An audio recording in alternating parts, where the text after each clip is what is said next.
সুপ্রিয় শিক্ষার্থী সবাইকে নমস্কার এবং আদাব। আশা করি আপনারা ভালো আছেন।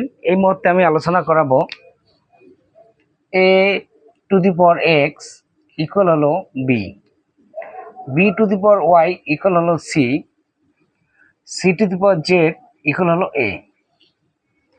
তাহলে প্রমাণ করো x y z ইকুয়াল হলো 1। ঠিক আছে, আমরা এখানে দেখেন a to the power x equal কত b, a to the power x equal b। আমরা পাওয়ার হিসাবে কি নিলাম, y নিলাম। পাওয়ার হিসাবে y গুণ করলাম, পাওয়ার হিসাবে কি দিলাম, y গুণ করলাম। এখন a to the power x y b, b y equal কত, c লেখা যায়। তাহলে a to the power x y z, পাওয়ার হিসাবে কি নিলাম, z। তাহলে এখানেও z নিলাম, এখানেও z নিলাম। প্রথমে নিলাম y, পরে নিলাম হলো z। তাহলে এখন আমরা a to the power x y z পাইলাম। তাহলে cz ইকুয়াল হলো a।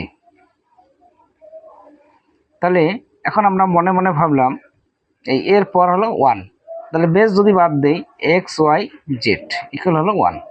দেখেন তো হয়েছে কিনা। তাহলে সুতরাং প্রমাণিত।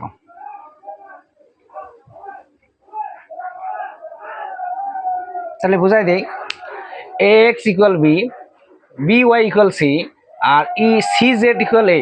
প্রমাণ করো যে x y ইকুয়াল হলো 1, এরপর x ইকুয়াল হলো b। এটা সমান আমরা আছে দেয়া। তাহলে উভয় পক্ষে পাওয়ার হিসেবে কি নিয়েছি, b নিয়েছি, সরি y নিয়েছি। তাহলে y, এখানে y, by ইকুয়াল কত, c, এই যে b ইকুয়াল হবে c। তাহলে আবার কি নিছি, z নিছি, cz হলো, cz ইকুয়াল হলো a। তাহলে এরপর হলো x y z আর এরপর হলো 1, a যদি বাদ দেই x y z ইকুয়াল হলো 1। প্রমাণিত। ঠিক আছে, তাহলে দেখা হচ্ছে পরবর্তী ক্লাসে। এ পর্যন্ত আপনারা ভালো থাকবেন, সুস্থ থাকবেন।